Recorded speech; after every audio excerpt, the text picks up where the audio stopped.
ചെയ്തത്. പട്ടം, പേട്ട, വെള്ളയമ്പലം, പേർക്കട, ഈ എങ്ങനെയാണ് തിരുവനന്തപുരത്തിന്റെ എക്സ്പീരിയൻസ് ഈ സിനിമയുടെ ഷൂട്ടിംഗ് സമയത്ത്? ലൊക്കേഷൻ തിരുവനന്തപുരമല്ലായിരുന്നോ? തിരുവനന്തപുരം എക്സ്പീരിയൻസാ. തിരുവനന്തപുരം നമുക്ക് ഭയങ്കര ഫേവറേറ്റ് ആയിട്ടുള്ള സ്ഥലമാണല്ലോ. മീലി ഷൂട്ട് ചെയ്തിട്ടുണ്ട്, ബേബി ഗേൾ രണ്ടാമത് ഷൂട്ട് ചെയ്തു. അവിടെ ഒരുപാട് സുഹൃത്തുക്കളുണ്ട്. അപ്പോൾ സുഹൃത്തുക്കളൊക്കെ കാണാൻ സാധിച്ചു. ലിസ്റ്റിൻ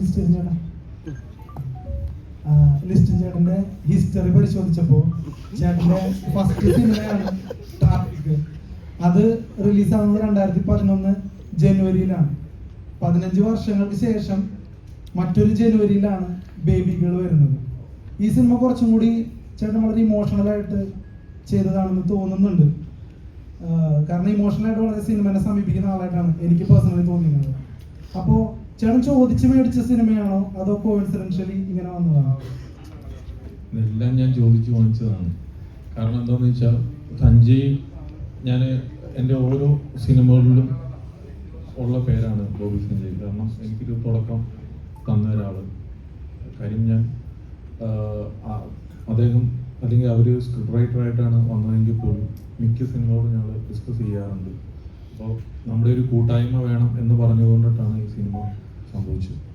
പിന്നെ ഞങ്ങൾക്കിത് ഡിസംബർ അല്ലെങ്കിൽ ജനുവരി 7th ചെയ്യാൻ വേണ്ടിയിട്ടായിരുന്നു പ്ലാൻ ചെയ്തത്. അപ്പം ഞങ്ങളുടെ ഈ സിനിമയുടെ റീ റെക്കോർഡിങ്ങും അതെല്ലാം കുറച്ച് ലേറ്റായി പോയതുകൊണ്ടിട്ട് അത് ആ സമയത്ത് സംഭവിച്ചില്ല. അല്ലെങ്കിൽ ഞങ്ങൾ കുറച്ചും കൂടെ ഏർലി ആയിട്ട് ചെയ്യേണ്ട ഒരു സിനിമയായിരുന്നു.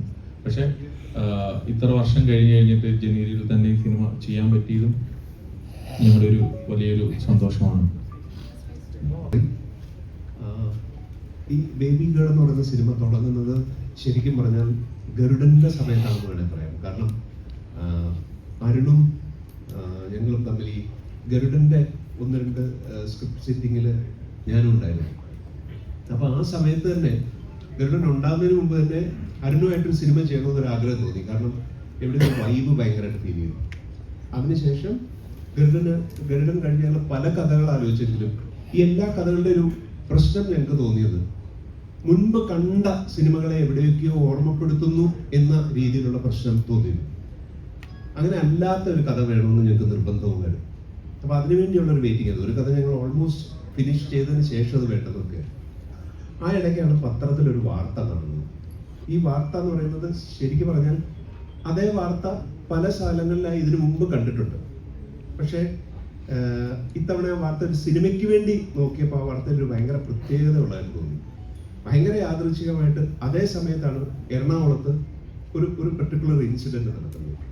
അപ്പോൾ ഞങ്ങൾ ഇത് രണ്ടും കൂടെ മിക്സ് ചെയ്തപ്പോൾ ഒരു പുതിയ സിനിമയുണ്ട്, അല്ലെങ്കിൽ വന്നിട്ടില്ലാത്തൊരു സിനിമയുണ്ട് എന്ന് ഞങ്ങൾക്ക് തോന്നി.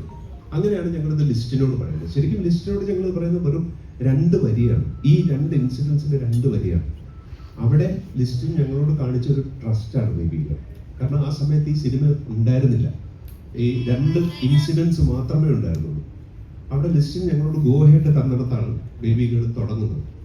തുടങ്ങിയതിന് ശേഷം ഞങ്ങൾ ഇതിനൊരു ഫസ്റ്റ് ഡ്രാഫ്റ്റ് ഉണ്ടാക്കി. ഈ ഫസ്റ്റ് ഡ്രാഫ്റ്റ് ഉണ്ടാക്കി ആ സമയത്താണ് ഞങ്ങൾക്ക് ഈ സിനിമ എന്താണെന്നും ഈ സിനിമയ്ക്ക് സാധ്യതകൾ എന്താണെന്നും ഇതിനകത്ത് മറ്റ് ഡയമെൻഷനുകൾക്ക് സാധ്യത ഉണ്ടെന്ന് ഞങ്ങൾക്ക് മനസ്സിലാവുന്നത്. ആ ഫസ്റ്റ് ഡ്രാഫ്റ്റ് കഴിഞ്ഞിട്ട് ഞങ്ങൾ സെക്കൻഡ് ഡ്രാഫ്റ്റ് എടുക്കുന്ന സമയത്ത് ഇതിന്റെ മേക്കിംഗ് സ്റ്റൈൽ എന്തായിരിക്കണമെന്ന് കൂടി അരുണും ഞങ്ങൾ തമ്മിൽ ഡിസ്കസ് ചെയ്തു. അപ്പോൾ സെക്കൻഡ് ഡ്രാഫ്റ്റ് എഴുതുമ്പോൾ ഞങ്ങൾക്ക് കിട്ടിയ ഗുണം അതാണ്. ഇതിന്റെ ഒരു പെർട്ടിക്കുലർ മേക്കിംഗ് സ്റ്റൈൽ, അല്ലെങ്കിൽ റോ എന്ന് പറയാവുന്ന, അല്ലെങ്കിൽ വളരെ നമ്മളൊരു അൺകൺവെൻഷണൽ എഡിറ്റ് ഒക്കെ ഉള്ള ഒരു മേക്കിംഗ് സ്റ്റൈലും കൂടെ മനസ്സിൽ വെച്ചുകൊണ്ട് എഴുതിയ ഒരു സ്ക്രിപ്റ്റ് ആയിരുന്നു ബേബി ഗേൾ. അങ്ങനെയായിരുന്നു ബേബി ഗേളിന്റെ തുടക്കം എന്ന് വേണമെങ്കിൽ പറയാം. ജസ്റ്റ് ഒരു ഇൻട്രഡക്ഷൻ.